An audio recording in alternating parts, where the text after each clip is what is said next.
Good evening. Welcome to the Board of Commissioners meeting in Matthews for the November 27th, 2023. I hope everybody had a enjoyable Thanksgiving. I think Penny cooked the biggest turkey we've ever had at that event ever in my life. It was quite fun. Ate a little too much. I think for Christmas I need bigger hands. I'd like to start with some introduction this evening. Tonight we have Commissioner Renee Garner, Commissioner Larry Whitley, Mayor Pro Tem Kevin Poole, our Assistant Town Manager Malia James. We have Becky Hawk at home tonight. She was feeling a little under the weather, so regular Town Manager is right there. We have our Town Attorney Charlie Buckley, Commissioner Mark DeFano, and both the Commissioners Gina Hoover and Larry Whitley are out. All right, John. Larry Whitley's right here. You won't forget what's Town Clerk Lori Gattino and our Communications Coordinator. Start the evening off tonight with invocation with Larry Whitley. Good evening, everyone, and thank you for being here tonight. Would you join with me, if you please, in prayer? Father, we thank you for yet another day, very light, health, and for strength. We thank you for the season of Thanksgiving. We have so much to be thankful for. We give your name praise, glory, and honor. We lift up Israel, Ukraine in our prayers tonight. The hostages they are being released. Lord, you already know what we stand in need of. Now bless this board, the board to come, that we continue to do service that pleases you. We offer this prayer in Jesus' name. Amen. Also like to notice that we have Commissioner-elect Leon Freed from our audience tonight, Lizzler. Thanks for coming tonight. Please join me in the Pledge of Allegiance.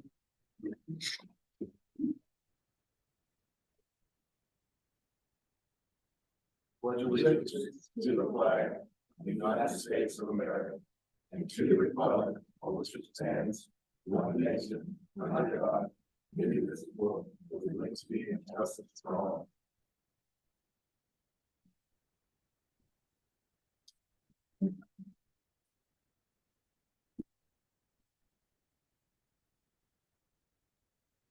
I guess I'll ask Becky, you can hear us the song? Yes, I can. Hear us? Yeah. Very good. Are there any additions, deletions, or movements within the agenda that we need to do this evening? Yes, Mr. Mayor, we do have one change this evening, item 11A, the Idlewild Stallings Road agreement. The developer has asked that that be removed from the agenda this evening and placed on the December 11th meeting to allow more time to adjust some of the wording in that proposed agreement. Very good. Do we have a motion to adopt the agenda as amended? So moved. Motion by Pro Tem Poole, second by Commissioner Whitley. All in favor? A short bench on this side. That passes unanimously. Now move on to agenda item number 5, a presentation from the Matthews Historical Foundation. Becky Bullard.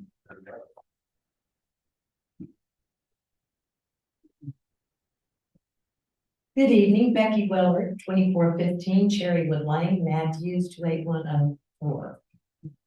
I just wanted to come and give you a little update on the Matthews Historical Foundation.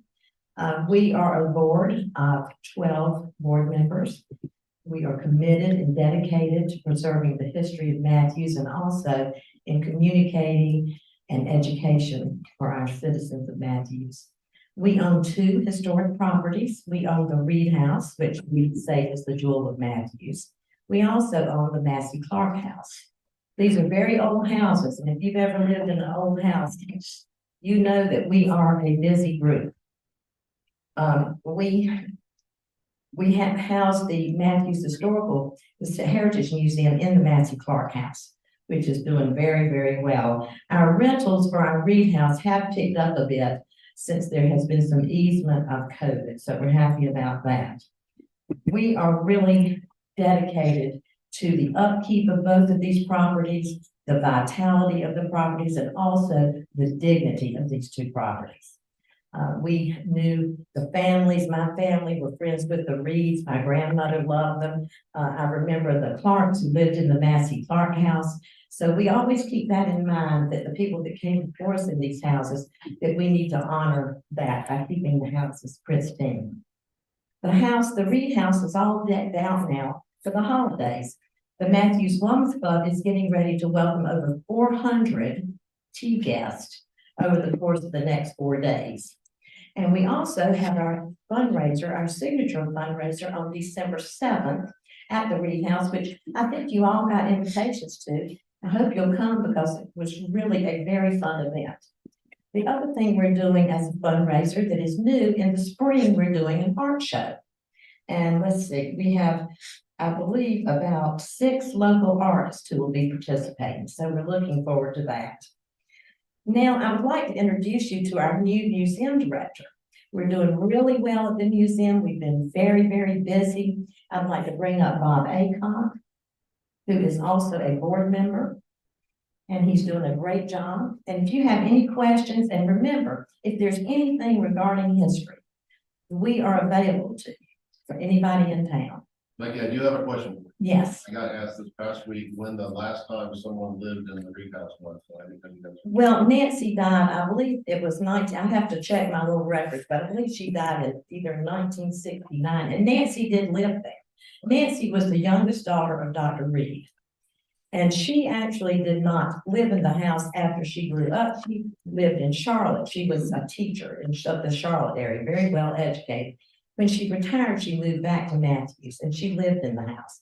And oh my goodness, come to the house because we have all kinds of stories. Miss Nancy never answers her front door without her pearls and her high heels. So you can believe Becky will be all dressed up when she gets that door for tea. In fact, one guest called the voicemail of the Women's Club one year and said, I just enjoyed that tea so much. Why, when that lady came out on that porch, she just reminded me of Loretta Young. Any other questions? Anybody have any questions for us? Thank you for that. That is a question I've been asked a couple times. And I never. I was really afraid you were going to ask me for a tea reservation.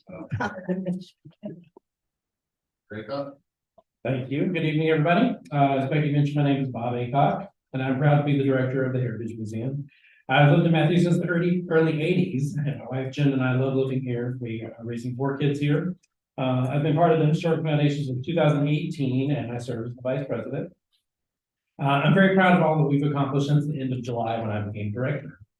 We participated in events with the town and the Matthews Chamber of Commerce, and we've welcomed over 500 visitors to the museum since I began in July. With my background in digital marketing, I've been actively updating our online presence through social media, business listings like Google Business, TripAdvisor, Yelp, Art and Science Council of Charlotte. I gave an interview with the Matthews Hill Weekly in July about the museum and the foundation's decision to make admission free at the museum. So if you don't know, you can come free anytime at the museum. Right Thursday through Saturday, in the board. The article was published on July 28th, that we've got on our website, along with a few other ones. This summer, the museum received the award for Best Museum from Matthews Hill Weekly, and the Reed House also won as Best Historic Site. And Becky accepted those awards for us at a luncheon they had. I redesigned our quarterly newsletter, Foundations, which is available here and around town and at the museum. It's also on our website. The fall edition will be coming out soon. It'll be printed and distributed. And we're very grateful for Rich Shepler. I don't know if you know him, at Alpha Graphics. He's been kind to donate all his printings for us of the which is wonderful. Another thing I'm very proud of is that our website received a climate positive website accreditation in October. And that was exciting for me because I redesigned the website a few years ago as a board member. And here I'm as director, and I received this award, so that was exciting. The Eco-Friendly Alliance, Web Alliance, gave us that award. They ran a report on our website and let us know that it's low carbon, green hosted, and qualifies for their website accreditation. And they're working towards a greener internet by empowering website owners to reduce their environmental impact online. The museum was excited to have a float in the Matthews Alive Parade this year. 2 of our docents, who many of you may know as Dr. and Mrs. Reed, were on the float, along with one of our board members and my own children and my sister and nephews. We all had a great time representing the museum and the foundation in the parade. And David Blackley at Renfro allowed us to borrow several props for our float, including an old cotton basket, burlap sacks, and an antique plow that he has at the farm. The museum co-hosted a women in business event with Cellar and Ale one evening in September. It was an after-hours event. And we had 14 of their women in business members come to the museum along with Jessica and Gillian from the chamber. The chamber held its annual Fall for Matthews Festival in October, and we of course participated again. We welcomed 42 guests that day, with the majority sharing that they had never been to the museum before, which is something I hear all the time. Myself and two of our docents gave numerous tours that day, and then we had another docent at our tent on Matthews Station Street, who was directing people to the museum at the depot. And at the train depot, we had another docent, and he gave tours and answered questions from 43 visitors as well. This month in November, we welcomed all 7 second grade classes from Matthews Elementary School for their annual walk-in field trip. They came to Town Hall and the museum, and we had a lot of nice feedback from the students, the teachers, and the chaperones. And last week, right before Thanksgiving, I opened the museum for an evening tour for the Bear Den from Pack 46 and Matthews, because they were working on a match that required them to visit a historic site or museum to learn about local history. So of course, we focused on the Reed House and Hooten Pottery and all those different things around town. The museum proudly introduced its latest exhibit called Service and Sacrifice, Honoring Our Heroes. It's a veterans exhibit that I put up. It's my first exhibit, and it showcases a collection of uniforms, photographs, and military memorabilia with items loaned to us by the Matthews Veterans Advisory Committee, the Hooks or American Legion posts, and a few of our docents. And finally, what's next for the museum? We'll be participating in the Chamber's Hometown Holiday Stroll this Saturday, so we're looking forward to welcoming all the families that day. I've already started decorating inside, and I'm going to finish outside this week. Since becoming director, I've been encouraging our docents to explore their interests and work on their own passion projects. So one of our docents, Michael, is putting together a tour of the historic Matthews Cemetery near Christ Covenant. He's put together about 3 tours because he doesn't want to spend a lot of time on all the different families that are there, but there's significant numbers. So he'll do different tours on different weekends, and we're going to hope to do that in the spring. And finally, we have a new digital experience that will be coming to the museum. Ian Anderson, who's the founder of a company called 42 Heights, contacted us about donating his platform to the museum. His system helps us create in-museum digital experiences for visitors. So visitors can tap or scan QR codes around our museum, and it'll display digital content and also translate into different languages. And it has visual impairment controls, which will make our museum content more inclusive for everyone. So that is all that we've been doing since July. It's been quite busy, but very proud of all that we've done. And I'm happy to be the new director of the museum. So thank you all for letting me You guys don't do know. very much, do you? No, so that's just 3 days a week. So. Any questions for Bob? They do a great job, and I would like to give a shout out to the Matthews Women's Club, of which my wife is a member, for all the work they did and decorating the Reed House. It looks really amazing. A lot of hours of work on that. You guys do a great job. It's one of the things that makes Matthews keep our small town feel by having such a place to visit. Really shine a light on our past. So thank you very much. Thank you. Next item on our agenda is public comment. We didn't have anybody sign up today. Does anybody in the audience want to do a public comment on anything? Didn't have a chance to sign up. Not all at once, please. Okay. Maureen, we have anybody online? No, we don't. All right, we'll move on. We did. Entertain a motion to recess our regular meeting for public hearing. So moved. Second. Thank you, Commissioner Whitley, second by Mayor Pro Tem Cool, all in favor? Unanimously, we'll move on to item 7A, intent to abandon a portion of Ridgeview Road right of way.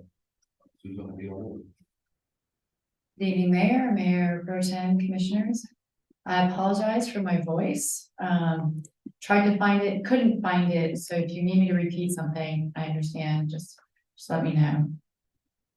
Tonight is somewhat an off day, a public hearing for road abandonment. We don't see these too often. And so this is for Ridgeview Road.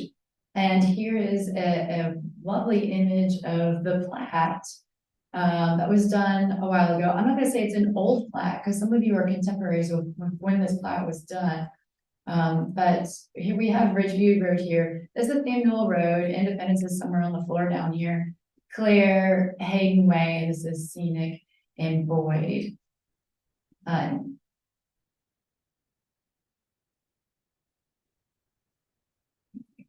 It was platted in 1955, and the section of roadway we're looking at is right here at the very end of Ridgeview Road. Again, to orient you, this is 74, and this is Samuel Road. There is no record that the town actually accepted any of this platted right of way.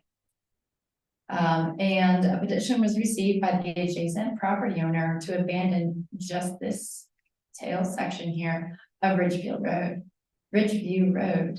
The same property owner owns on all sides of this section of right of way.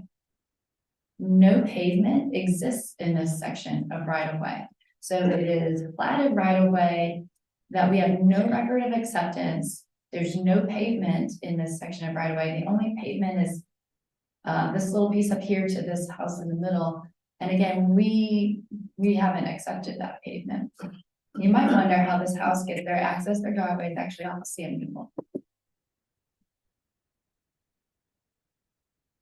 Google Street View is wonderful. It shows us this rendition that there's really no pavement out there on Ridgeview Road today.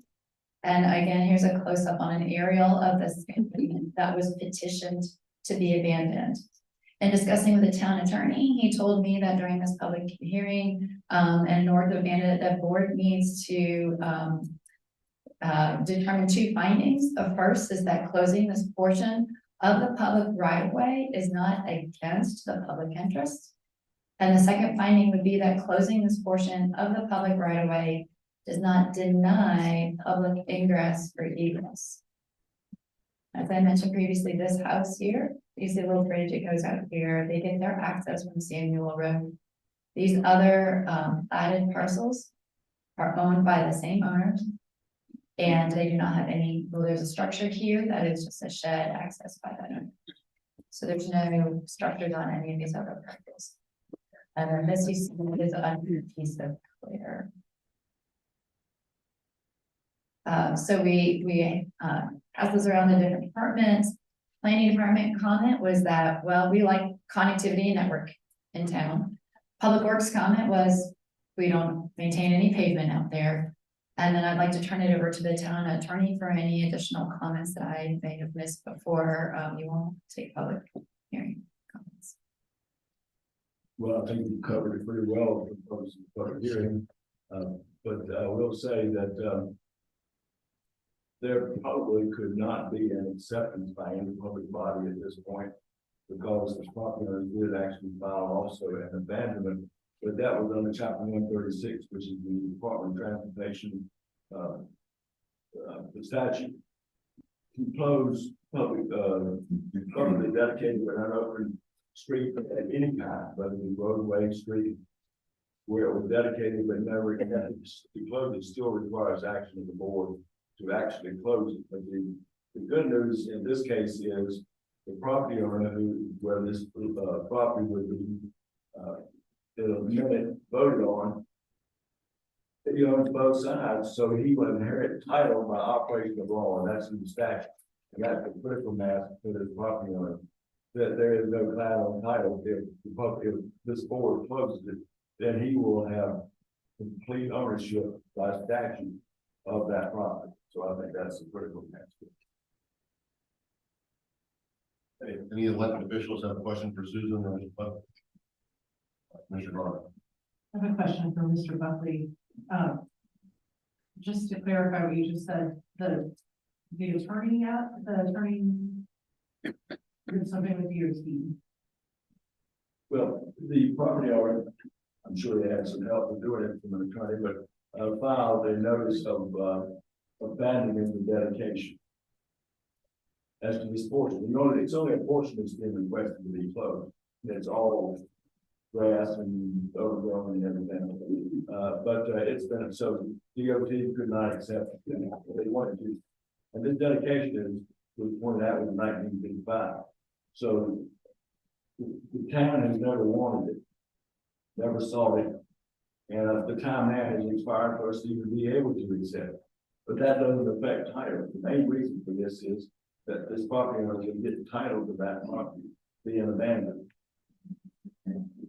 Well, actually being closed, we don't abandon, the DOT abandons, we close. And so, this closure would result in title. Unequivocally, please simple title would go to this property owner, because he owns both sides. And under the statute, the adjoining property owners consent line of the area being closed goes to the adjoining property owner. So it's a title thing. That's what's happening with this. Thank you. As Charlie said, we're required to have these two findings that are shown up on the screen now. First of all, if everyone in agreement that closing this portion of the public right of way is not against the public owners. Well, Mayor, you've got it on the new business, you've got this coming up under the adoption. So we'll let's discuss it now. Yeah, we'll discuss that. This is just a public hearing on whether it should be closed. Okay? Commissioner Whitley. I'd like to make a motion, Mr. Mayor, that we approve the text. Resolution called the portion. Commissioner, do we have this under new business? This is just a public hearing now, but we've got it later on this agenda to adopt a resolution actually closing it with the findings that you definitely required to find. That's fine. Just for information. This is to see if anyone in the public would be against it, or if they felt like they were being denied any reasonable ingress, egress, or for some reason why it would not be within the public interest to close. I got it. Any other questions for those on the board? And even though we're going to discuss it later, those are the two items we have to discuss. Anybody in the public who was being to or against this management section? You're going to be line or No. all right, we'll close this public hearing and vote on this later this evening. Thank you. Don't close the public hearing, just move on to the second public hearing. Public hearing for this item. All right. Move on to item B, historic destination of Thunderbird House interior at 201 West Charles Street. Warlock, you will discuss it. Yes, sir. Good evening, Mr. Mayor and members of the Town Council. My name is Tommy Warlick. I'm with the Historic Landmarks Department of Mecklenburg County, and I'm here tonight with the recommendation of the Charlotte-Mecklenburg Historic Landmarks Commission with regard to the Benjamin DeWitt Thunderbird House. Now, this is a little bit of a unique situation. Typically, when we come to you, we come requesting or recommending a designation for a particular property. This property has already been designated. This property has been designated since 2011. However, that designation only applies to the exterior of the house, the exterior of the outbuildings, and the property itself. It does not extend to the interior of the building. That is what the Landmarks Commission is recommending that you do tonight. Amend the existing ordinance to extend the landmark designation to include the interior of the house. A little background here, because this is a slightly unusual situation. Back in 2011, when this matter was coming up for designation, the Historic Landmarks Commission did in fact intend to recommend the interior designation of this house. However, at that point in time, the Historic Landmarks Commission also had a policy to defer to determinations by the North Carolina State Historic Preservation Office. And in connection with this particular property, SHPO decided that they were going to deny historic tax credits for this building because of the extent of the rehabilitation that was done within inside the building. And in deferral to SHPO, the Historic Landmarks Commission decided not to present the interior designation. However, over the years, the philosophy of best practices of historic preservation has changed rather significantly. So the same criteria that goes along with state granting tax credits is very different with respect to landmark designations. And so the high standard for tax credits for the state and federal governments really don't apply to this level. So the same basis that made this a unique property from the exterior standpoint, warranting landmark designation, continues to have integrity, continues to have significance historically and architecturally for this particular property. And so the Landmarks Commission is requesting that the town council amend its existing designation to go ahead and recognize the interior of this property as well. This is just a picture of the exterior of the property. You're familiar with it. Hopefully the lays at the intersection of West Charles and Fremont Street. The report that you got has got several pictures of the house. I've just got a couple of them that I'd like to highlight for you here this evening. So there we go. So now I can get that to work. Taking in consideration, this house was built in 1904. Both the interior and the exterior represents the unique transitional Queen Anne and colonial revival style that was prevalent during this time period. In fact, this is one of the few houses that remain in this portion of the county that has the integrity of this transitional styling.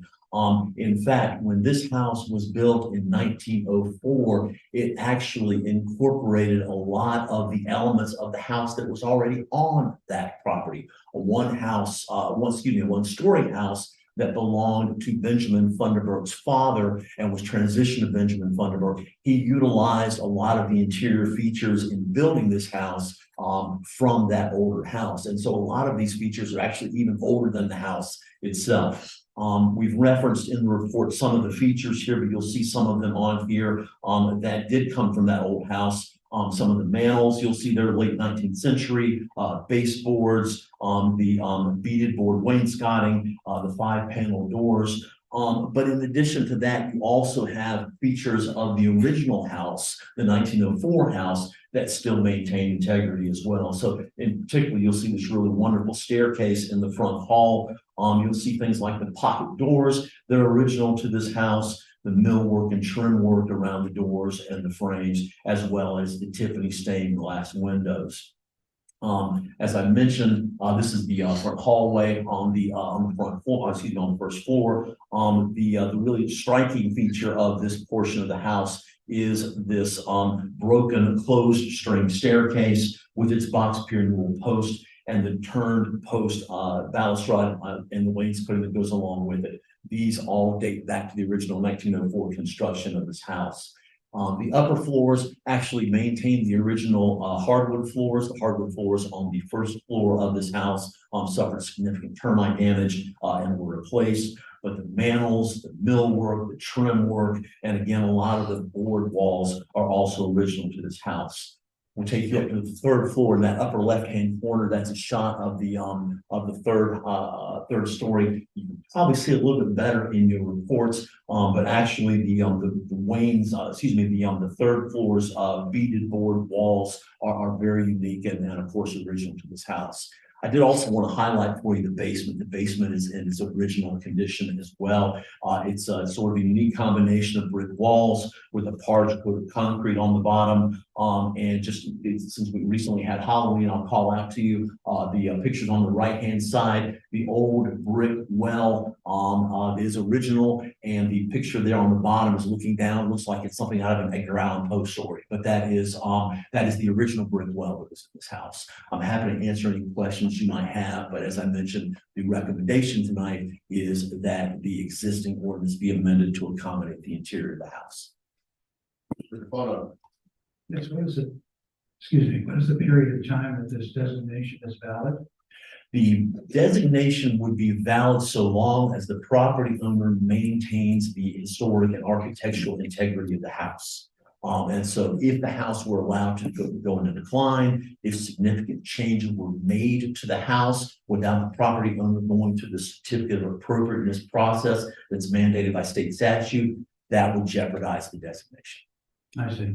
And there's no other way to know if any significant changes have been made unless there's some kind of inspection or by honor system. The property owner, in order to get an interior designation, is required by statute to give the Landmarks Commission the authority to inspect the property.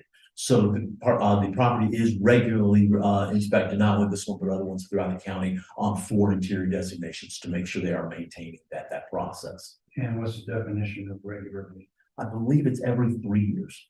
Okay, thank you. Thank you. Any other questions for Mr. Willett? Is Jay Camp online as well? Yes. I don't have any questions for him, but does anybody else? Our planning director. Commissioner Bono. I just wanted to say thank you to Mr. Johnson for preserving this property the way he has. It's an absolute gorgeous piece of property, gorgeous home, and just thank you so much for preserving the piece of Matthews here. Any other questions or comments? Thank you for your time. Thank you, sir. So, close the public hearing for this item. Anybody in the public have any comment? Mr. Johnson? Okay, hearing none, we'll close this public hearing for this item and we'll vote on it later on the agenda. Entertain a motion to reconvene our regular meeting. So moved. Motion by Mayor Pro Tem Poole, second by Commissioner Whitley, all in favor? Opposed, we now stand in our regular meeting. We'll move on to agenda item number 9 on the consent agenda. I'll make a motion to approve the consent agenda. A, B, and C. ABC. Second. Motion by Commissioner Whitley, second by Mayor Pro Tem Poole, all in favor? Opposed, and passes unanimously. We'll move on to item 10A. Receive information on stormwater evaluations in Old Town.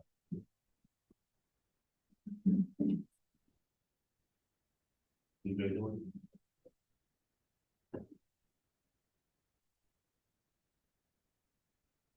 Public Works Director, CJ Lewis. Thank you very much. I think this works. Mayor and Board, this is a picture of our Old Town's fairly generalized what Old Town looks like. Old Town's this part of Matthews, kind of bordered by John Street, Trade Street, and then kind of like Irwin and Main. Going through there, it's called that because it's one of the oldest residential sections of Matthews.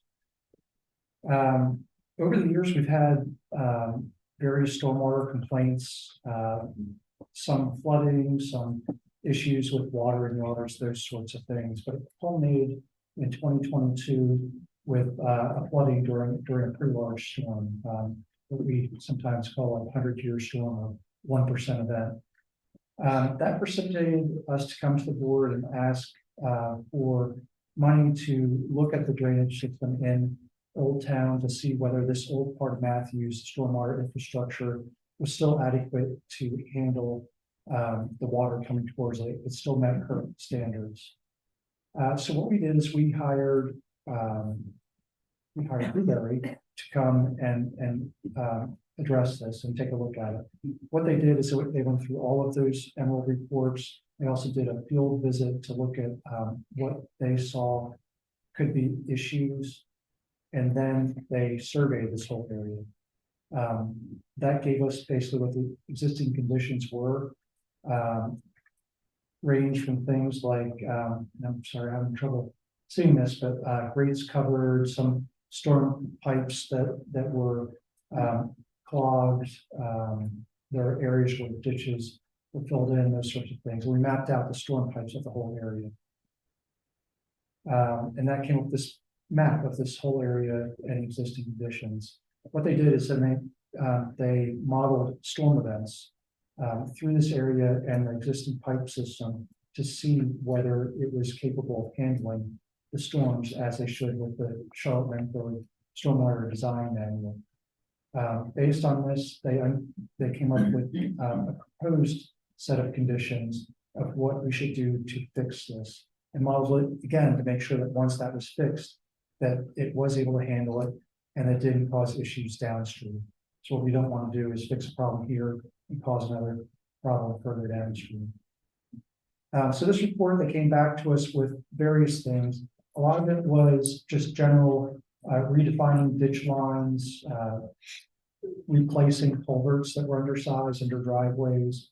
They also identified private issues that's not really up to the town to repair, but if the private owner of that property would like to, they sure can.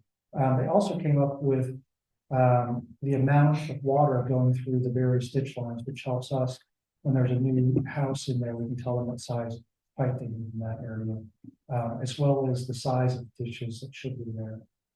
However, they did uncover larger issues. This is replacing an 18-inch pipe with a 24-inch pipe, and there are several of those. And we've already started addressing some of the areas with town staff, our stormwater crew, regrading ditches, planning on replacing some of the driveway culverts. And some of these larger projects, we may need to come back to you all for money to do those at a later date.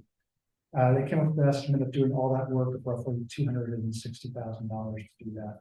I think that's a little bit low personally, but we'll see when we get to it. So anyway, this is basically just for your information. In general, the system is in fairly good condition, but there are areas that need to be improved. And we do plan to come back to you all later with various projects to do that. Yeah, are there other areas of town that you intend to study as well? So that is something that we will be talking about at the planning conference. We would like to do something similar to this on a little bit larger scale in sections of town, basically breaking it up into 5 different areas. But it is very expensive to do so. So we've looked to break that over several years to get that done to assess all those areas of town. And so is the main problem just the degradation of the ditches, et cetera, not so much as that there's too much impervious property? So it's a combination. A lot of it is ditches that it's very flat out there, so they do fill in fairly quickly. So regrading those is a lot. There's also, we do not allow 12-inch storm pipes anymore. There are quite a few of those through that area. They tend to clog. So those we'd like to take out and replace. And then there's a couple that are on your side, like that 18-inch pipe that we spoke about.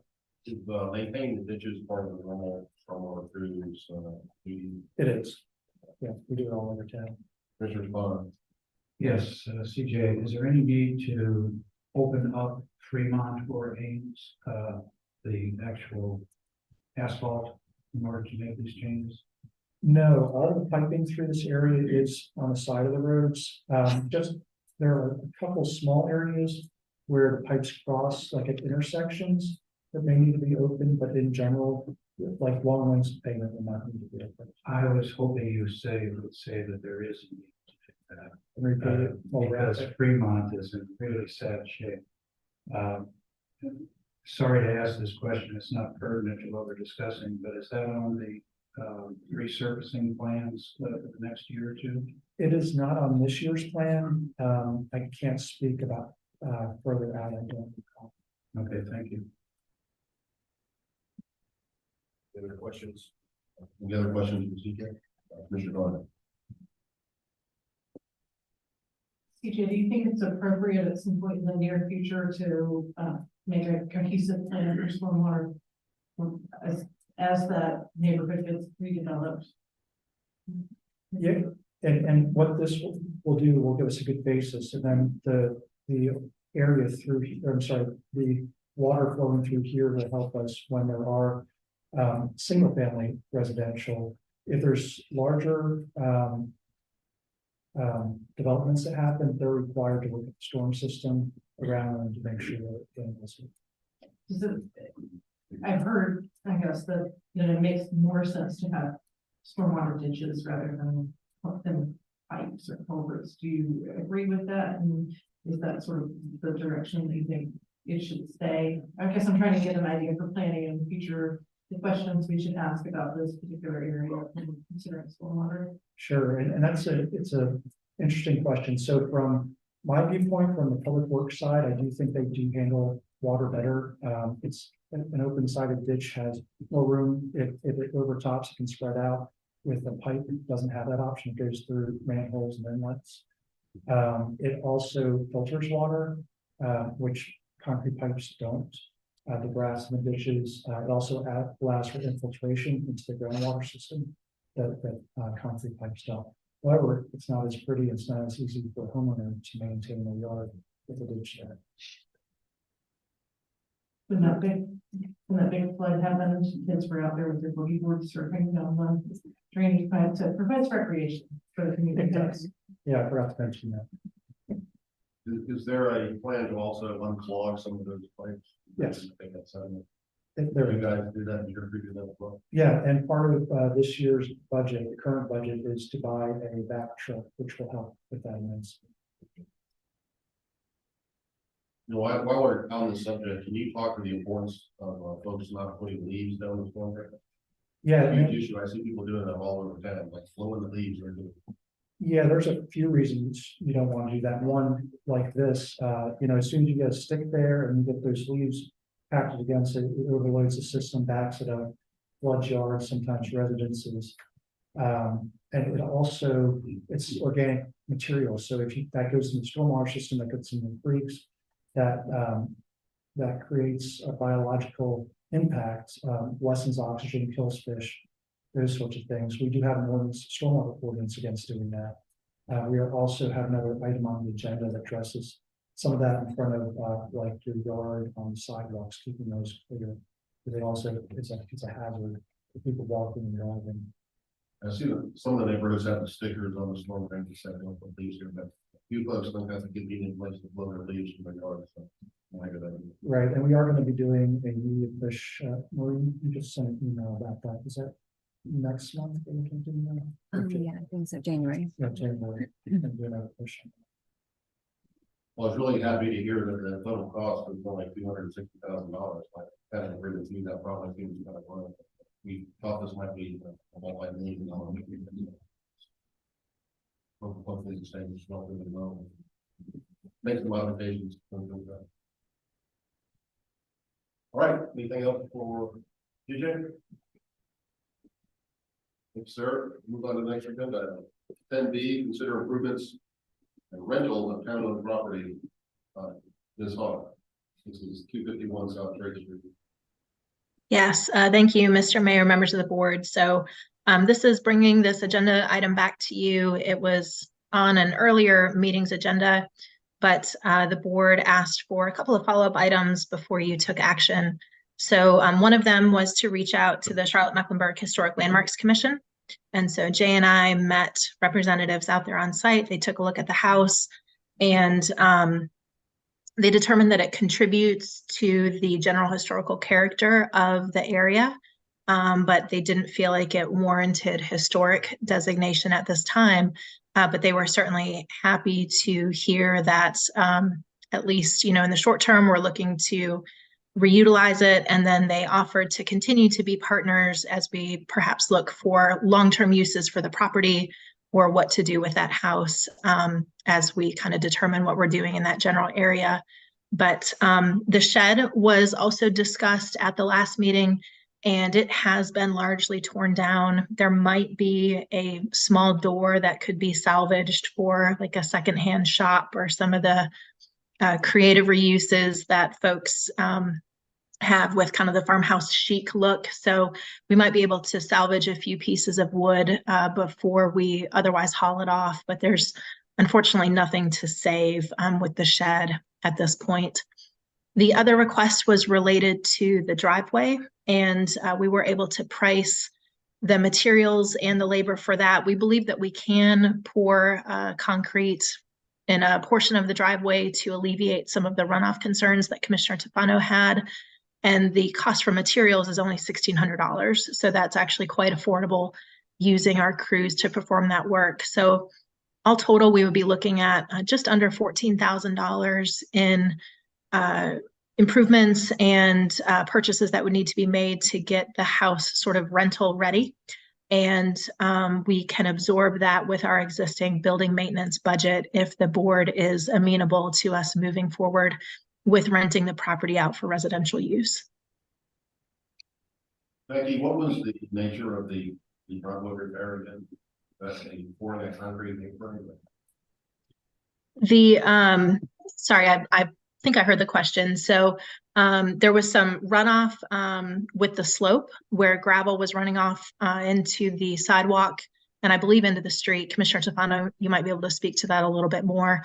So pouring a portion of the driveway, not a whole driveway, but just the portion that is affected by the runoff should be able to alleviate that concern at a minimal cost. The shed covered what used to be a well. I didn't go over to actually look at the well opening was still there. If it is, what is the plan to cover it over to be totally safe? We would certainly make sure that it was capped in a way that it wasn't able to be accessible. Without removing the materials, it's hard to really know what we're looking at, but I'm sure our staff would be able to come up with a good solution that should be minimal cost, if at all, to be able to take care of that. So we'll keep an eye out for that and make sure that that's addressed before we have anybody living on the property, if that is the will of the board. Very good, thank you. Any other questions or comments or motions? Mayor Pro Tem Cool. I'll make a motion that we direct the town manager to complete the proposed repairs and improvements of 251 South Trade Street and authorize the residential rental of the property in Market Lake to direct all rental proceeds on the property to go to the tourist fund. We have a second. I'll second that, and I also want to thank Becky and staff for doing that extra legwork. I appreciate them doing the due diligence and to find out to talk to the historic designation. Happy to do that. It was actually a fun exercise, so thank you. We have a motion by Mayor Pro Tem Cool, second by Commissioner Barnett. There's no further discussion. I'll call for the vote. All in favor? Opposed? That passes unanimously. Thank you. Thank you. We'll move on to new business. Again, item 11A was been removed and will come up for our next meeting. The consideration of agreements for project 4913A at Ottawa Stallings Road Roundabout. We'll move on to item B. Consider the historic designation of Thunderbird House interior at 201 West Charles Street. We'll have any further presentation. Further questions, comments, or motions? I'll make a motion that we approve the amendment to the historic landmark designation ordinance for the Benjamin DeWitt Thunderbird House. I'll second that. Motion by Mayor Pro Tem Cool, second by Commissioner Whitley. All in favor? Opposed? That passes unanimously. Move on to item 11C, consider tourism grants. You came. Not nearly late enough for you to be on.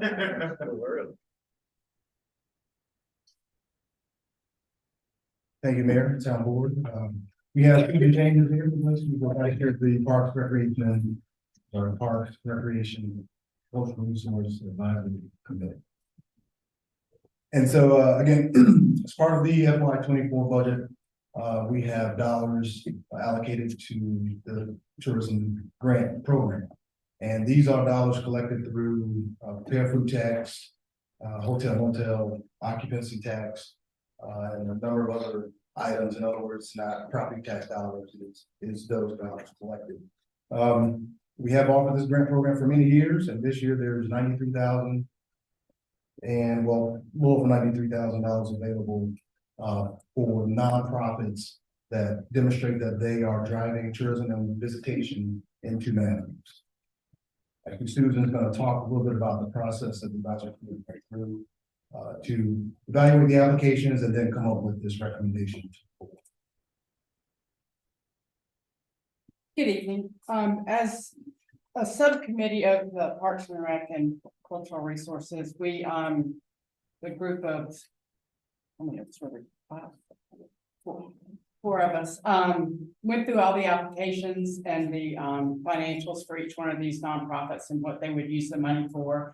All of these have been recipients in the past. This year, we had two of our larger ones that did not submit applications. So we went through and determined what nonprofit would receive what amount of money based on our total that we had to give and what they were asking for. And then we brought it back to the advisory board, and this is what we have come up with.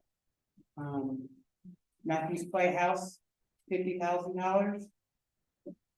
They requested $50,000, and we have allotted them $48,980. Kiwanis requested $780, and we have granted them $780. Mara requested $27,400, and we have allotted them $26,400. Matthews Chamber, $14,500. We've allotted them $14,300, and Hooks for $2,600, and we have allotted them $2,600. So we would ask that you would, approve this so that we can grant these grants to these nonprofits that bring money into our town. Mr. Butler, we need to vote on these separately, right? Commissioner recused himself. Yes, that's correct. Mayor Pro Tem LeBlanc. You answered my question. Do we have anybody on the board members we have here that's affiliated with the Matthews Playhouse? I'm on the board of directors. Do I need to say another question? You need to, so I'm recusing myself. With 4 votes, we have enough to quorum, right? All right, so someone like to make a motion. Mayor Pro Tem. I'd like to make a motion that we approve Matthews Playhouse for $48,980. We have a second. Second. Motion by Commissioner Whitley, a second by Commissioner Garner. Commissioner Tefano. Yes, I don't think there's any money that can be spent any better than Matthew's Playhouse. The productions there are just world class. However, I would like to know exactly what the annual operations support, an itemized listing of what that is. Is that available for publication? Yes, the Matthews Playhouse included, as part of the application, they include their last year's, call it balance sheet. So we can definitely make that. Yeah, can you have that attached to the packet for this evening, please? Thank you. Don't have it tonight. No, but I mean, as far as the publication for public consumption, next. Yes, yeah. Do you require that to make your vote? No. Vote? All right, we have a motion and a second for awarding $48,980. Tourism funding the Matthews Playhouse. Further discussion, I'll call a question. All in favor? Opposed? That passes unanimously. Well, come back. Yeah, you can come back. All right. Do we have anybody that's on the elected board that is affiliated with the Kiwanis Club of Matthews? Think so? Excuse me, question for Mr. Buckley. I've seen the state statute says if the commissioner is absent, they're automatically a yes vote. Is that correct? That's not correct. Okay. If they're excused for absence, if the reasons for absence is evening, they just get to leave the meeting. I So see. that they're not having to go in the front. Okay, thank you. I would like to acknowledge this in the late meeting. I believe we have Commissioner Hoover is listening. She can't vote, but Ms. Hoover, if you have Commissioner Hoover, if you have any comments, you can comment on these items. So just speak up or acknowledge. Make sure my can see your name. You want to comment on any items, Commissioner Gardner? Corey or Susan, can you speak to why they asked for less this year than previous years? The Kiwanis Club, the race, the event on the application was Labor Day 5K race, and they have changed the route. Utilize much more of the greenway, a lot less, say, impact to the town as a lesser cost that they would be charged by public works and police. Thank you. I'd like to make a motion, Mr. Mayor, Thank you, Mr. Hoover. to have the award to Kiwanis Club $780. Second. Motion by Commissioner Whitley, second by Member Pro Tem McCool. All in favor? Opposed? That passes unanimously. Move on to the next one, Mara. Now, 26,400. Is anybody affiliated with Mara? Okay. I'd like to go ahead and make a motion that we award Mara to $26,400. Motion by Mayor Pro Tem McCool, second by Commissioner Whitley. All in favor? Any opposed? Another great program. I spent 10 or 12 years of my life there with my son and daughter. I spent 15 years playing sports there. It's great. Move on to the next item, Matthews Chamber of Commerce. I'd like to excuse myself as I'm not a member of the board of directors. Sir, Commissioner Whitley recused. Entertained motion here. I'd like to make a motion that we award the Matthews Chamber of Commerce $14,300. Second. Motion by Mayor Pro Tem McCool, second by Commissioner Garner. All in favor? Any opposed? That passes unanimously as well. Commissioner Whitley, you can unrecuse yourself. Bookstore American Legion Post 235. I need to recuse myself, I'm an officer of that post. All right, I make the motion that we approve, for, condition post 235-2600. Second. Motion by Commissioner Whitley, second by Mayor Pro Tem Poole, all in favor? Any opposed? That also passes. Thank you. I have some questions, Mayor, before we. Art? Sorry, you moved too fast at the beginning. Do you have an idea about why the two that did not, submit an application, maybe didn't do so? Yes, so the Charlotte City Ballet, they no longer exist. And there was a transition with the, you may recall it was a Charlotte Youth Rugby Association, that's their name. And now they're the North Carolina Youth Rugby. This application was sort of in this transition. They just simply missed the application date. We had a conversation about it. I did email them directly when it became available, but again, in that transition, they just missed it. And the ones that we've approved today are all, nonprofits. Correct. Part of the application, they submitted their, I guess, evidence of nonprofit status. And do we, as a town, verify that their nonprofit status is current? Yes, we can. We will make sure that's part of the packet, included, but then also verify. Thank you. Thank you, Susan, for doing the heavy lifting with vetting, how much we recommended to give to the group. That's a tough job. Thank you. Move on to the next item. Consider authorization to purchase automatic park gates. Thanks again, we made it, town board.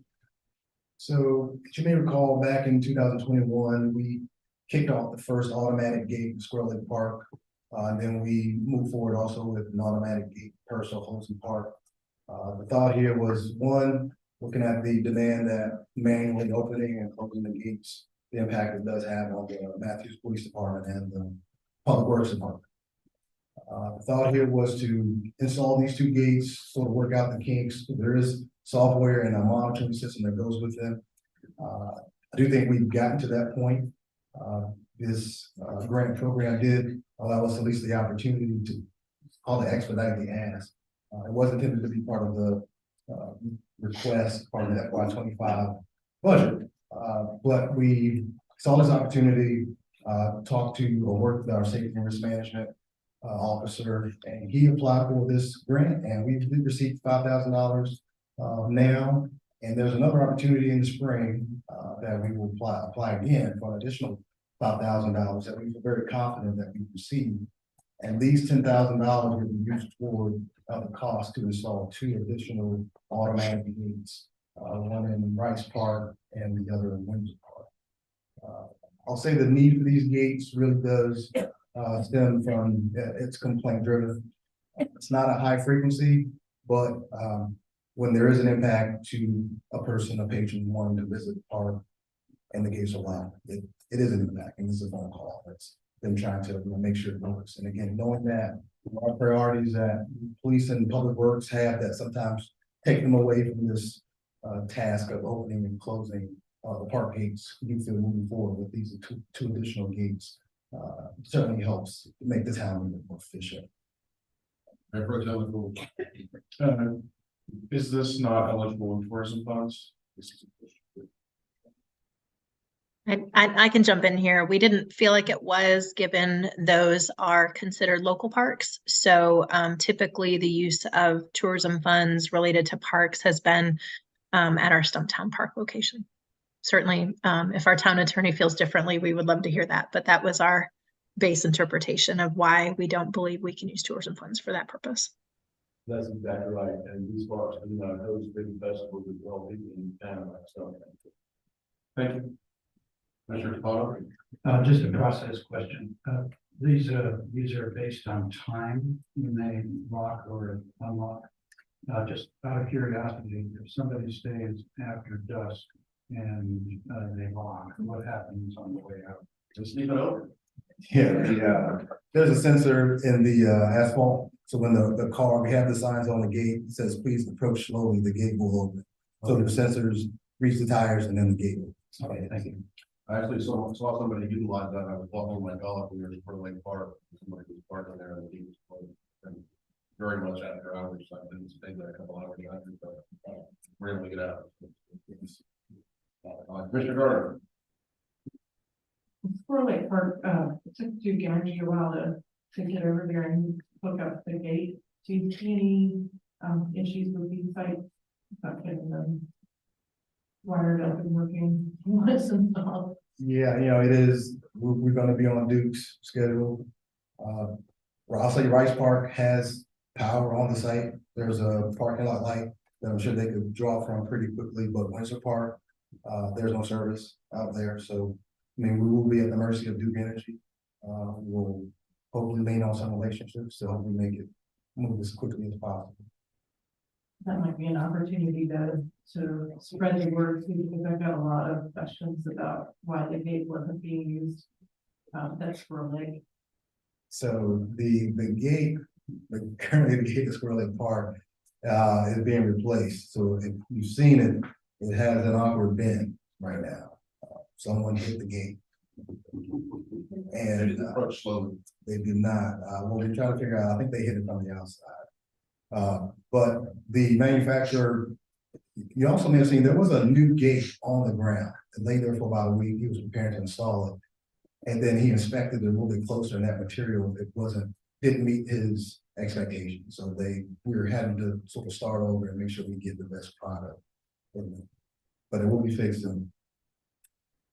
I hadn't heard anything about it this time around. It was when it was first installed, but just knowing that, if there's that it's workable is enough for me. Find some way to avoid the human error, and we can keep it.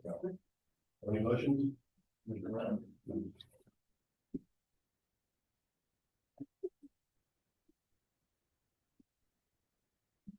I'm make a motion that the board approve the installation of park gates in Rice Park and Windsor Park and the appropriation of $45,000 from fund balance to fund the park gate project. Second. Motion by Commissioner Gardner, second by Mayor Pro Tem Poole. Any further discussion? All in favor? That's unanimous. Thank you. Copy of everybody. Move on to item 11E, consider drone display for the 2024 Independence Day event. Forwarding that will be Leanne Moore. Yes, thank you again. I am in. Leanne is not feeling well, so I'm gonna do my best here. We do have an awesome relationship with Mara, Matthews United Methodist Church. For the past 2 years, we have offered this fireworks display. We have been shooting the fireworks from Mars Fields, and the church has graciously hosted a lot of the parking and some of the viewing areas. We do see this as an opportunity. I think that each of the shows the past 2 years have been very well attended. Response from majority of the citizens is that something awesome that we're able to bring here to Athens. But then some of the feedback also so people, when you're viewing the fireworks, when you are in the park or in wherever you're viewing it, you see an awesome show. I guess when you heard from people that live in Hampton Green, if you're immediately around it, your experience may be a little different. So I mean, they are loud, especially directly beneath. And this year we did get some feedback about some of the debris that was landing in some yards. Some of it, I guess we would just attempt to mitigate, but we did also see an opportunity to move forward and be a little creative, innovative, and attempt a drone show here in Matthews. We'll stop and go to the video.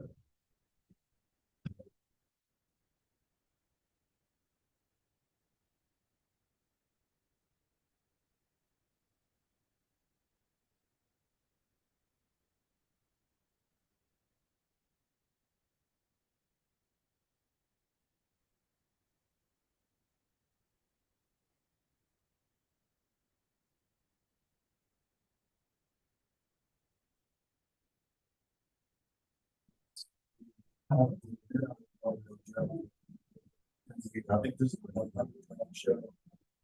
We are expecting a 150.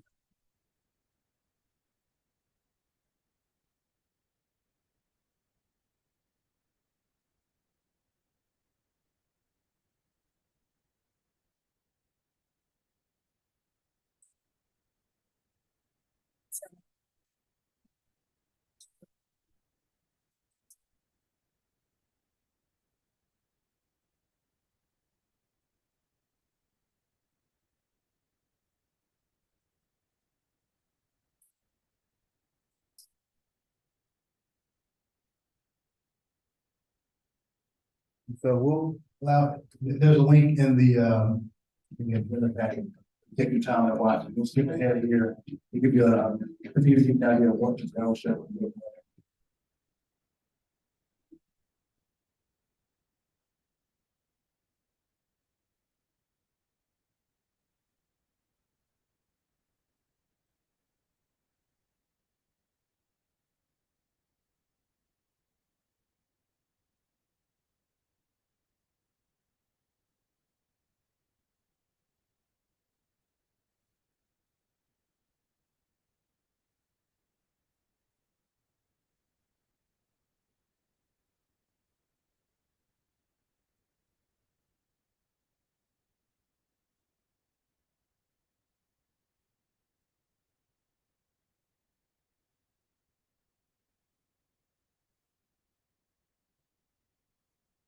That's a small taste of what we should expect or would expect if we were able to deliver a drone show here in Matthews. I do believe the launch space, Leanne, jump in if I get this wrong, I believe the drones will be launched from First Baptist Church parking lot, I believe. This at least we're having the conversation about here. Thought to also set up different viewing areas. Likely in January to come back, we would request a closed Trade Street to allow people to physically be in the street to view the show. Yeah, a lot of opportunities, and then also looking at what the environmental benefits and what we would not be able, or what we would not bring into to Matthews in terms of the noise and fallout that are associated with fireworks. Is there any thought been given to moving the venue for location and living in a personal home? I'm not a big fan of this. This looks like looking at pixels on a computer screen. The booms and the sound are what make fireworks exciting. That's what I want to see. I don't want to have a silent show with little light up in the sky. Yeah, I was gonna say, if it's in lieu of fireworks, there's no way I can support this. Eventually, hopefully, when we are, building out Personal Halsey Park, at this point, there's some infrastructure to really support having a large event in person with the parking expected needs for an event. We will certainly expect a huge turnout, and I don't think we're ready, I guess, infrastructure wise. So just to confirm, this is a or not an and, so you're not gonna put on, do this, and do the fireworks after, it's one or the other. Correct. Well, the proposal, yes, that's the proposal, to do the drones and do. I tend to agree with Commissioner Tavano and the mayor. I like fireworks, thing that get people excited. That's Fourth of July tradition. I think a lot of people would be really disappointed that I don't see some pixels in the sky. I think it'd be really disappointing to folks. It's very cool. Like, I think, if you did that before the fireworks, then you finish with a really cool grand finale fireworks, that'd be awesome. But I think a lot of folks would do. So, and again, I do understand that, I would be upset if I lived in Hampton Green and there's a free drop on my garden as well. I think we mitigate that as well, but that is a valid concern. Yeah, there must be another location in town. There must be. Mr. Willis. What was the cost of the fireworks? 23,000, So 25,000. this will be a little bit more. Correct. Mr. Carter. I'd like to provide some counterpoints to the opinions that have been shared, and I'll go ahead and say I'm not a fan of fireworks, and I haven't been since we had a dog who would try and dig his way out of our house when the fireworks go off. Definitely soured my opinion of them, and it has a big impact on wildlife and pets all around town. Not to mention people with PTSD. So I think there is a benefit to something quiet and well, I realize it's not my tradition, it's worth thinking about, as well as the environmental impacts of massive amounts of explosions in the sky. And as a third point, last year after the fireworks, Hampton Green and neighbors in the surrounding area, closer to 51, had debris falling on their houses, in their trees, and Hampton Green's pool was just kind of loaded, the filter was loaded up with firework debris, so I think it puts an unfair burden on their neighborhood for sure, but if I remember correctly, it was moved or repositioned because it had been something of a fire hazard in the first year it was implemented. Yes, the last year or in this year, in 23, the launch spot was a little different than what it was. Sorry, my years are all off, calendar year is, I think July, so, but yeah, I have in my emails lots of pictures of the truck that is left over afterwards, and residents in Matthews were left to clean up after the fact. Commissioner DeBonne. Yes, I'd like to ask, if it'd be all right to request staff to possibly look into having the Sportplex, house this fireworks display. It would be a tremendous, attraction in the general area and also help. Parking there. And there's a lot of other things. Becky wants to say something. Ms. Hall. Yeah, Corey, I know that the video that you showed didn't have sound, but some of the conversations that we had was anticipating that there would be a concert that coincided with this. Is there an example that you could possibly send to the board that shows it choreographed to music that may provide a little bit of a different context than just staring up in silence? I think some of the other videos had that option. Is that something that you would be able to provide to the board? Yes, and the video, I'm gonna say you just couldn't hear it here. You know, there's sound in that video, and we would have music playing. Like Joe was saying, it would be choreographed with the actual drone animations, but there would certainly be music playing. And the thought would be an event would, be a concert in the park. Commissioner DeBonne. Yes, I don't know the answers to these questions, so help me. Does Indian Trail or Mint Hill or Stallings have a fireworks display? I think 4th of July. There's a golf course in Mint Hill that sits on a fireworks display that, But not a public town sponsor. no, but it attracts people from all over the area. It fills up the golf course with people watching. Yeah, so what I'm suggesting, this would be a great opportunity, especially for the quad committee, to bring together the communities in the area to have a jointly sponsored fireworks display at Sportplex. That would attract residents from all those areas. I think it would be a wonderful opportunity to build commodity among our fellow cities here in the outer bounds of Charlotte. We need to ask. I guess to have some contacts with the Sportsplex. We did reach out, or we have reached out in the last couple of years. And I guess it's a combination of scheduling, and I'll say similar concerns about what the impact is on the fields from Mecklenburg County. We have not asked for 2024, but we can certainly make that ask. I guess historically that's been. Yeah, in addition, I'm sure they have tourism funds to spend as well, and we could actually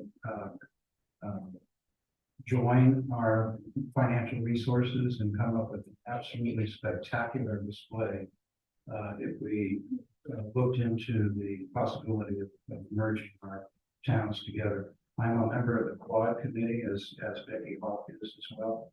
And I think it would be a wonderful opportunity for us to use that committee to bring together these communities in a massive 4th of July patriotic display.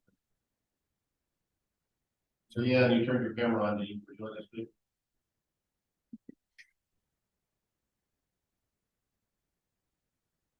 Or Yeah, not gonna sound like myself. I must have the same thing going around. So I appreciate Corey sounding like a real human out there for me this evening. Yeah, no other real comments other than anything that you've already heard. We can certainly check with the Sportsplex again. I know their turf fields. They don't want, hot embers falling on rubber fields, that kind of thing. But I do like the idea of the combination if some other towns would be interested. And certainly understand the concerns from both sides. thank you. I hope you feel better. Thank you. This is day 8. I only have 4 days to Christmas. This has got to go away. Corey, do you know how big the debris field is from a typical fireworks show? So I'm surprised we got that much debris falling in the yards of Hampton Green. Yeah, they do project the fallout zone, if you will. And I'll say at least in July 23, we repositioned the launch point with the expectation that debris would not be in yards. But as we know, that's what I said. Commissioner Whitley. Thank you. I tend to agree with Renee, with the fireworks, because my little dog hurts as well too. But however, I'm thinking that Washington DC has a drone display 4th of July. This is awesome, and I watched that, Corey, with the sounds as well too. And it does, by having a drone, does eliminate a lot of the things that you have on the board. I do agree, and think if we could do something to bring the quarters together and maybe put resources together for a drone show where they all come and at the sports complex. I think that would give us parking. I don't have a problem with the fireworks, but I do understand that with all the debris and all the smoke and all the stuff that's going on, I think we got to start looking at ways that we can minimize and at the same time preserve. Certainly, the sports complex is not going to let you do fireworks. Drone. I think we need to look into that. Maybe the courts come together. It's a little bit more expensive, but if it's going to be a bigger show, a longer show with the drones and the towns coming together to help pay for it, I think that might be a solution that we can make into the thing. Finalize where I stand on this again, and I guess maybe I'm old, but I appreciate that 8 or 10 minute long fireworks show once a year, 20 minutes or however long it is. I think it is distracting to some dogs and some people. Yes, perhaps if we can do it in a more secluded spot like the Sportsplex, it's not around a lot of residential areas. Just a 15-minute show. I would not be in favor of spending $37,000 on tourism money to watch drones. I mean, I know it's really cool, but my son's got a drone that does a lot of neat things. I've seen some of these shows. I mean, it's cool, but it just kind of looks like a CGI effect from a movie or something. It's really not that impressive to me. I think I like fuel fashion fireworks personally. I concur totally, and I'm not in favor of this. I'd like to do the fireworks show. I do like the idea Mr. Palmer brought up about getting it all together and maybe some Sportsplex. What I wouldn't be in support of though is moving into another town, not moving into another town, because I think it appears that we're going to do a fireworks show in its current location.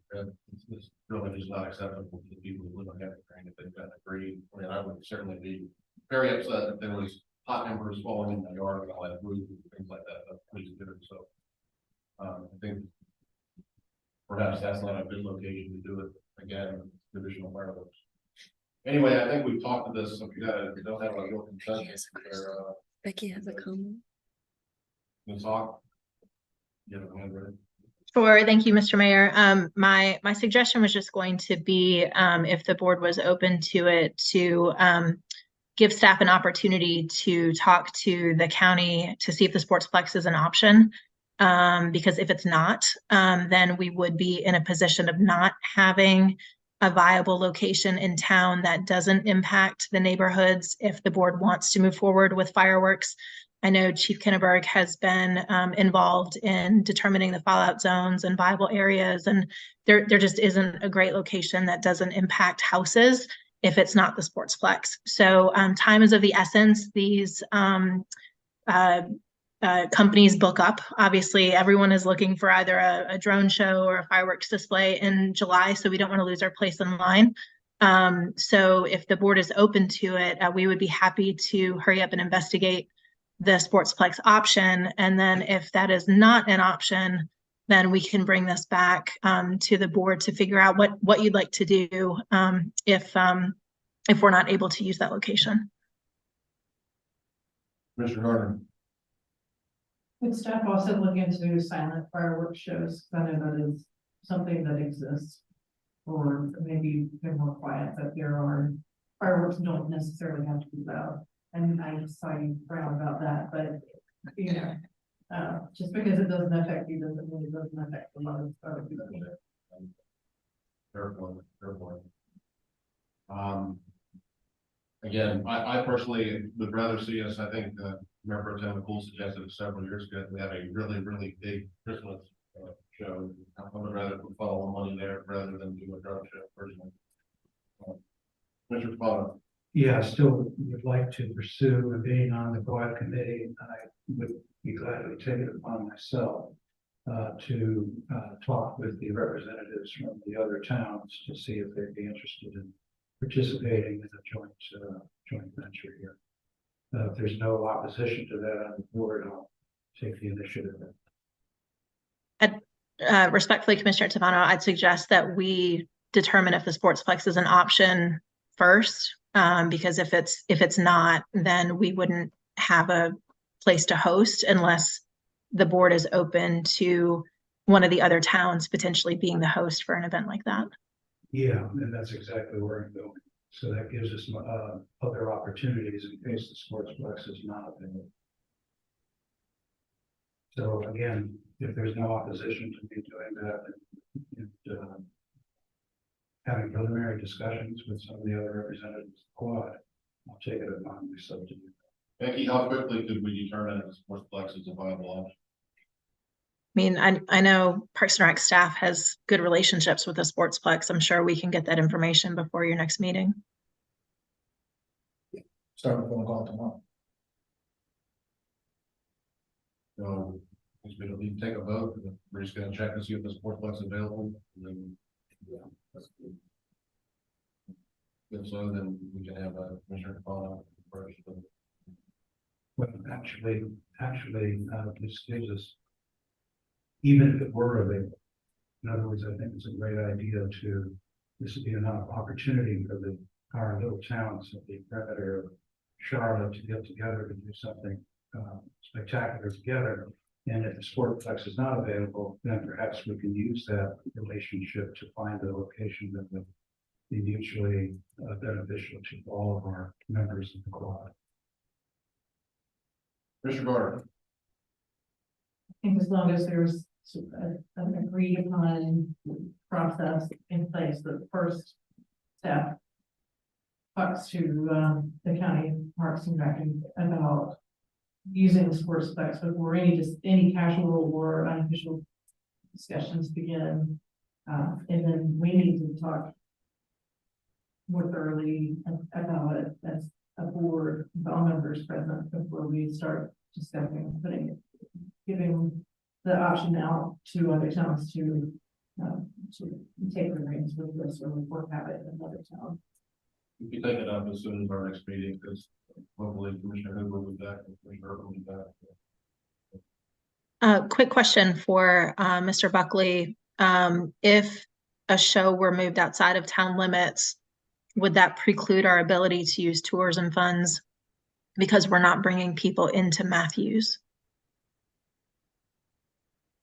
That's certainly something you'll have to really give some thought to, but that's exactly right. We need to be doing something to generate activity inside the town. There's the heads on beds and the dining and all that, being in Matthews, be able to use tourism.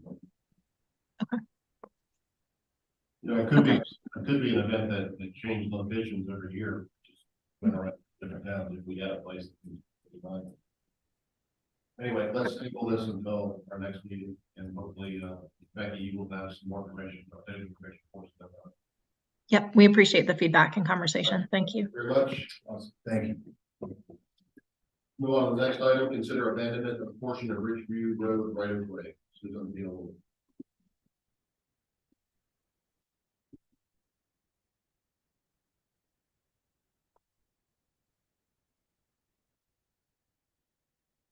That's exactly right. It is a recap. Do you need me to speak on this? We have the public I just hearing. want to in case there were any questions. Did anybody have any questions for Susan or any motions? I have a motion.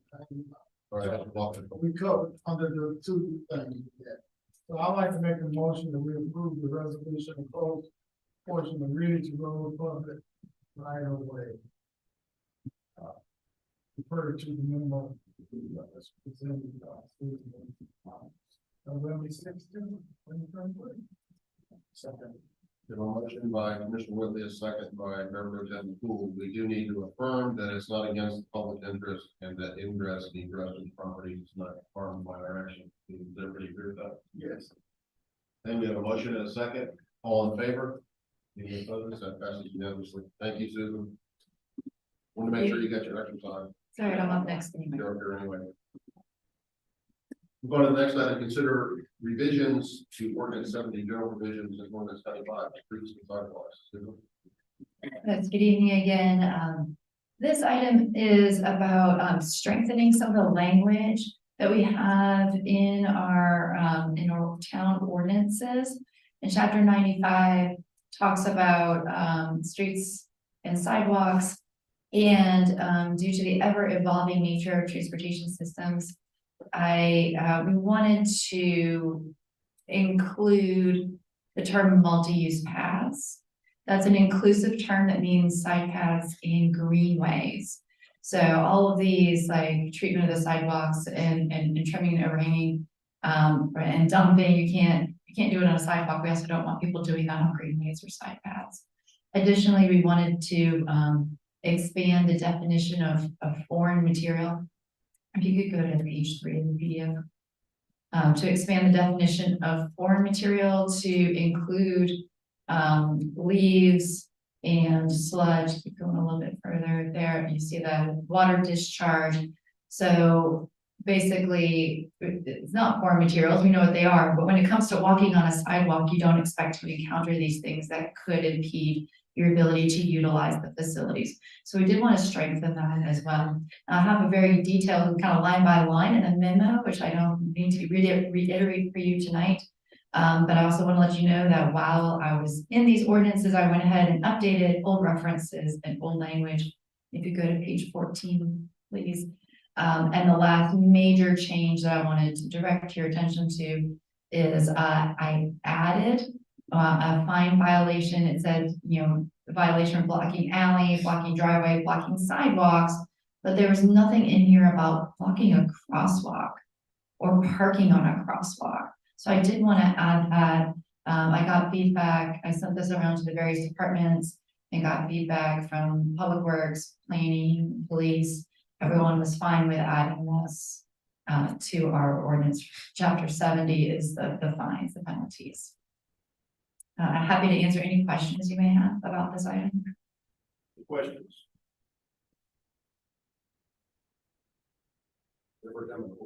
I'd like to make a motion that we adopt the ordinance revisions to chapter 95 and chapter 70 as indicated in the attached documents dated November 16, 2023.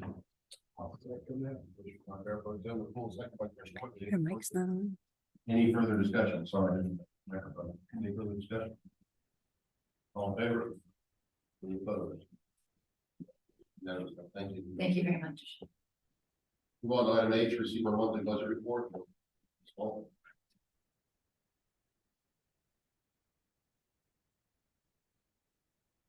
Thank you, Mayor, and members of the board. I just want to know how I got stuck behind Corey. I mean, he got to go and be done, but all's well. Corey owes me a autographed jersey anyway, but that's another story. Tonight, we're once again going to talk about the financial state of the town of Matthews, which is in a very sound, fiscal state. Percent higher, which is basically pretty spot on what we've budgeted throughout FY 24. And right now we are tracking very well with that, estimate. Permits and fees are up 6.2% year over year. Occupancy tax is up 29% year over year. Of course, if you look at the year over year, prepared food and beverage tax is down. However, that's only because last year the city of Charlotte messed up and sent the full year allocation all at once. So that can be a bit misleading on the fact that at this point in the year, we have less of a surplus in the tourism fund. Well, that's because last year we received a full year, because the food and beverage tax is on a 1 year lag. So the money we're receiving in FY 24 is the tax received in FY 23. So there's a year's lag on when it comes to the town of Matthews. And then also under the section about the fiscal impact and the fact that the town is operating at a larger deficit at this time of year over last year is not an area of concern. I know to some you may be saying, that's $1.9 million, dollars. However, we have spent $500,000 to purchase property. We have several large projects that began in FY 23 and rolled into, so we've paid $250,000 towards the records management system in the police department that came out during this time of this year, which was not in last year's. And we've also expended some funds towards the fire department already, which were not in the numbers for last year. So when you start piecing together, and then the salary, the comp and salary plan went into effect in January 23. So that was also not a factor at this point in the year last year. So just looking at the numbers, it may look a little large that it's $1.9 million, but when you dig down into it and you actually look at the factors behind it, we are actually in very solid standing for this time of the year. Any questions? Thank you. Thank you. On to the last item under new business, I consider contract replacement of fire apparatus. Is Rob also sick? Yeah, I'm the way they call the backup fire chief for today. So, Mr. Mayor, Council, thank you. You have a memo in front of you regarding a replacement of 2 fire apparatus, the engine company and the area. So we're projecting through price increases, extended delivery times, and the pending Environmental Protection Agency engine emission standards that there's going to be an impact on ordering and receiving fire apparatus over the next few years. So the timing of this, all that's affecting the timing of this to replace these 2 apparatus. As the memo notes, the fire apparatus are subject to the National Fire Protection Association and Environmental Protection Agency regulations. That's what drives advancement in fire apparatus design. A typical suppression apparatus is expected to have a lifespan of 12 to 20 years. NFPA recommends that frontline apparatus be retired after 15 years and serve the remainder of their time as a reserve.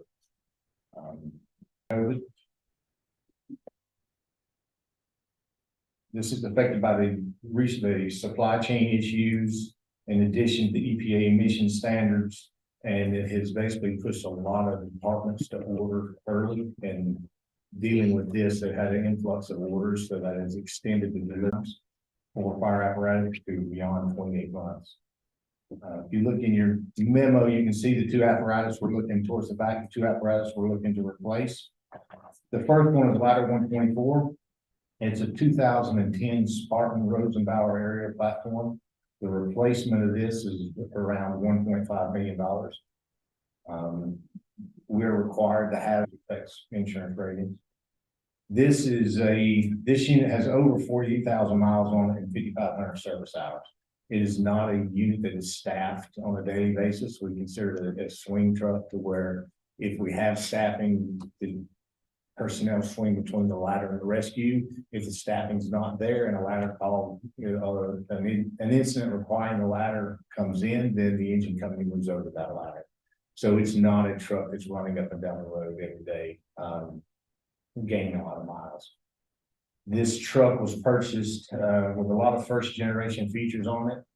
2010, it fit the needs of the town and the department. If you look at the memo where it shows the truck we're looking to replace it with, the truck we're looking to replace it with is a 100-foot straight stick aerial that serves the needs of the department and the town where we're at today and the direction the department's going in. The second apparatus we're looking to replace is a 2007 C grade, it's engine 221. The proposed replacement will arrive in mid-2026. The replacement for this is $850,000. This unit is currently 16 years old and will have been in service 19 years when the replacement arrives. This is not what we consider a frontline truck. This is our reserve apparatus. And the natural progression of apparatus is you use apparatus for 15 years or however many years you have to use it in frontline, and it goes into reserve. And then the next truck you purchase, that apparatus, that reserve truck goes out of the fleet, and the new apparatus becomes the frontline truck. We have an apparatus committee that reviewed the proposed specifications of the pricing, and the prices from engines range from $805,000 to $1.6 million.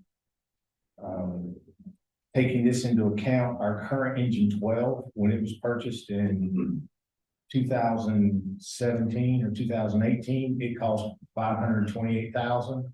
The replacement engine from that manufacturer came in at $968,000. So you can see the escalation in prices. This doesn't take into account the EPA emissions, which are proposing putting the motors alone to above $70,000 for the apparatus. That's why you have a lot of departments have started trying to get contracts, kind of get under contracts for the motors that are out there, the motors that are to be built before the emission standard changes, so they can avoid that. And that's what's pushed prolonged the amount of time it takes to get apparatus. So what we're proposing is an E1 Typhoon Metro 100-foot single axle heavy duty aerial apparatus for a base price of $1.4 million and the delivery due within 1,000 days. The payment will be due upon delivery. The other apparatus is an E1 Typhoon custom pumper for a base price of $803,000, or the delivery due within 875 days.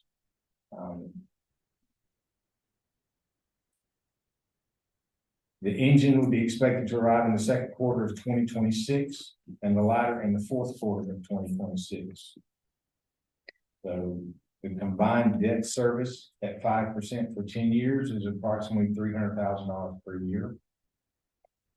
And there will also be approximately $100,000 for replacement equipment to be requested over fiscal year 26 and 27 in the annual budgets to coincide with the anticipated delivery. Any questions? I do have a few questions. I think it'd be good to help the public understand. I think I asked this question almost the first time that I got elected. I understand engine 221 has 150,000 miles on it, but the other one, that's 48,000 miles. A lot of people ask, how is that? And I'd love to have a 2010 vehicle with 48,000 miles in my garage. It'd be great. I'd drive it for another 10 years. So why is, you said some of the apparatus was over on it, but why does that need to be replaced, or why is it worn out with only 48,000 miles? While that's driven by the NFPA standard of 15 years as a frontline apparatus, we don't necessarily have the need for a reserve area. So that apparatus also was spec'd in a different time. The department was different. The town was different. The needs that apparatus fulfilled are not the needs that we have today.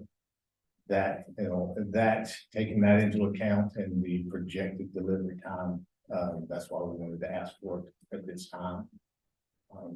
And that apparatus affects us operationally. It's not a daily driver, so it's not going to get those those hours and the miles that you get on the engine company. It does affect the size of the area, the ability to get in and out of traffic, the ability to deal with dense neighborhoods and street parking. We're been lucky that we've not had an issue where we need that area, let's not be able to get in.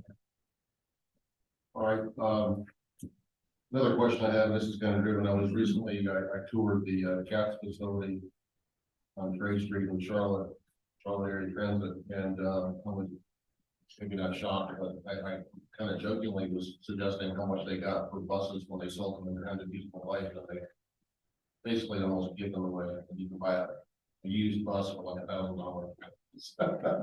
How much do we get for these used vehicles when we sell them? It depends on what people want to get for it. The engine company probably will be bought, I would think. For example, we purchased a new rescue last year. The old rescue we had, we've gotten zero people interested in it. It'll probably end up going to go deal at some point. The aerial, I feel like there'll be a small department somewhere that is looking for ISO points to purchase the aerial, but I really can't determine that at this point. It's not a big money maker. No, but there are some ways that we can have someone come in and give us a price on what they think it would go for. So we wouldn't go into selling it blindly. We'd be able to get someone an appraisal on the value of it and use that in the advertising process. Now, I've seen some of the prices that were sold on like Gov deals and stuff, and it seems like you can get more money for selling for spread. Yeah. More selling on the way to the money. The last question I have, and I'll let others ask questions, is to your knowledge, is anybody making an electric fire truck? Oh, yes, they are. The engine companies, I believe the city of Charlotte bought one and it was about $1.5 million. But that would mitigate your EPA concerns and all that. I assume. It depends. I really don't know enough about it to answer that. I know most of the electric fire trucks do have diesel engines on. Just to be able to give you that redundancy to be able to, you can't expect an electric fire truck to pump on a fire ground for 5 hours. But you know, the price of the truck is just part of the pricing. There's a little, probably 6 figures in upfitting the fire station to be able to charge it. Understood. Okay, I was curious about that. Mr. DePaulo.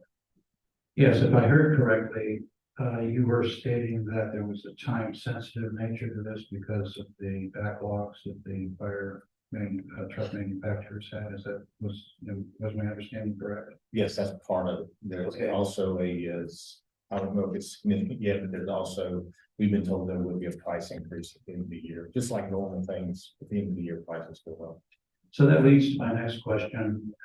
Then if that's the case, has the equipment for Fire Station 3 been ordered or is about to be ordered because of this time-sensitive nature?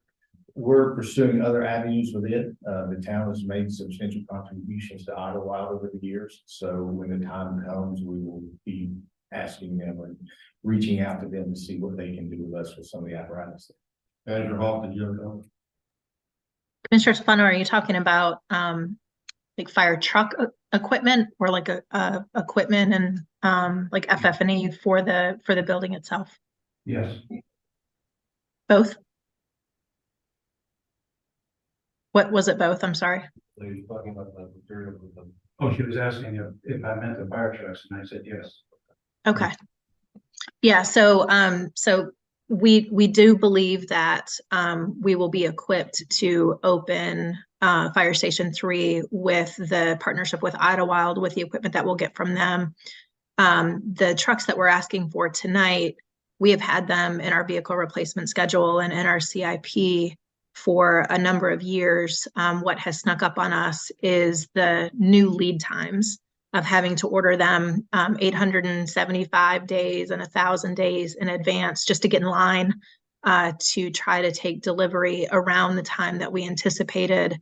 That is why we're having to move forward now, as opposed to in the past, it was a much, much shorter lead time to be making the request to the board. So as it is, even with this request, it's pushing when the payments would come due actually a year further out than what we expected, which certainly helps us prepare for making those payments. But it's the lead times more than anything that are causing us to need to try to get in line at this point in time. Do we have a legal written agreement with Idlewild to acquire their equipment? at a certain specific date? We paid for the equipment with Mint Hill. So both of the trucks were purchased 50-50 with Mint Hill. It's our understanding that Mint Hill is not necessarily interested in all of the equipment. And so the equipment is actually owned by the town and by Mint Hill. Is it owned by the town of Matthews? It's co-owned. Right, but I'm saying at this point in time, we don't have a guarantee that we're going to be getting that equipment from Idlewild. I don't know of any specific written agreement in place. Kent, I don't know if you have anything on hand, if there's anything like if they ever dissolve, what happens to the equipment. I'm not sure if that's in their charter or in any of their operating procedures. I'm not sure if you know that offhand. Well, if I can make one more statement, is the reason I'm asking these questions, if that doesn't come to fruition, we're going to be in a very difficult position with these lead times to acquire new equipment for Fire Station 3. I would feel more comfortable in anticipation of Fire Station 3 opening up, that we had some kind of legal time-based agreement with Idlewild to get that equipment. So we can certainly look into that. That's not a problem. At this point in time, we were only expecting to get one piece of equipment from Idlewild. So we were not expecting to rely on Idlewild to fully stock Fire Station 3 in any way, shape, or form. But to that point, I know Chief Kinneberg recently provided them with notice of the anticipated opening date of Fire Station 3. And that would then, of course, be winding down our financial contributions to fund Idlewild on an annual basis. So we can follow up to see what other formalities might need to be taken to address what you're speaking about. Well, you just made a statement. You said that the dissolution of Idlewild would not complete the equipment requirements for Fire Station 3. Did I hear that correctly? What I'm saying is that we will have more than one vehicle in Fire Station 3, but we are only expecting to receive one vehicle from Idlewild. So we will be shifting around our apparatus that are currently all housed at Fire Stations 1 and 2.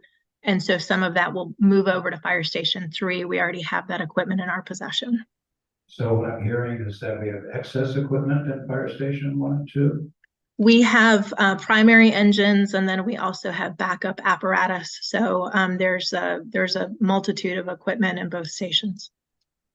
Again, I don't want to be caught short if we are in need of equipment for Fire Station 3, especially with this time-sensitive nature of the ordering timing.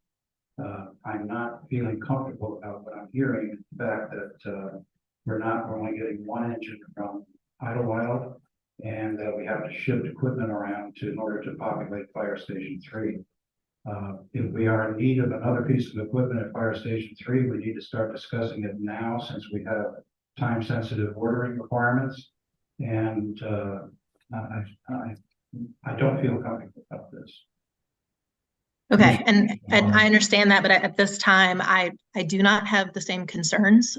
So we are happy to engage in conversations with Idlewild, but we do feel like we have sufficient equipment to be able to open up Fire Station 3 as planned. But we can certainly bring back more information to the board after we engage with Idlewild.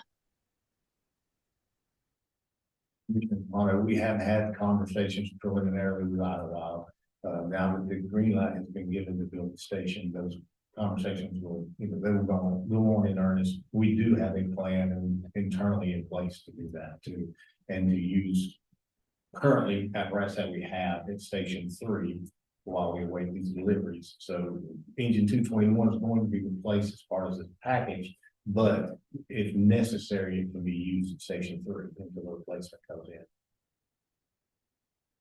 But it's not the intent for this engine company to go over Station 3.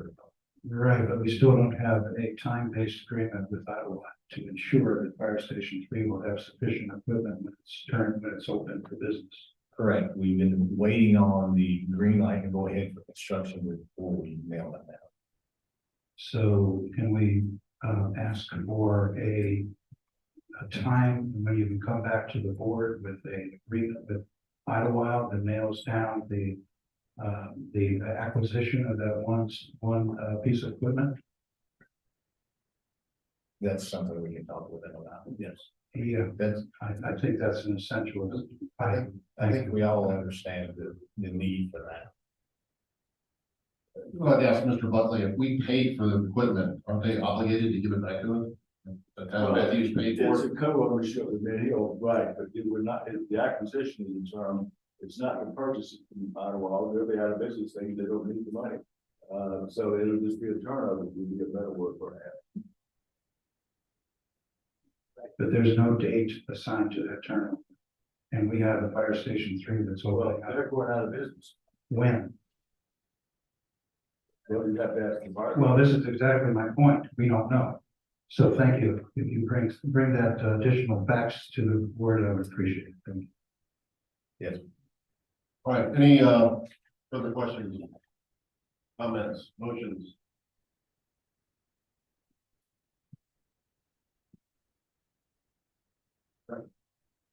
I'd like to make a motion that the board authorize the town manager to contract with E1 Fire Apparatus / Fire Connections in Rocky Mount, NC to purchase the following: one E1 Typhoon Metro 100 single axe apparatus for a base price of $1,427,828. The delivery due date within 1,000 days.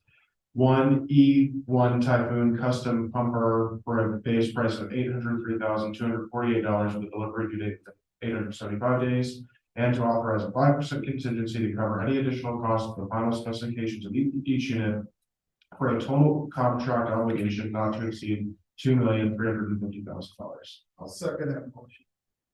We have a motion by Mayor Pro Tem McCool, second by Commissioner Whitley. Is there any further discussion? All in favor? Any opposed? That passes unanimously. Thank you. Thank you. All right, we'll move on to the mayor's report. I'd like to start with a photo that was taken this past weekend. I think the board can put this up.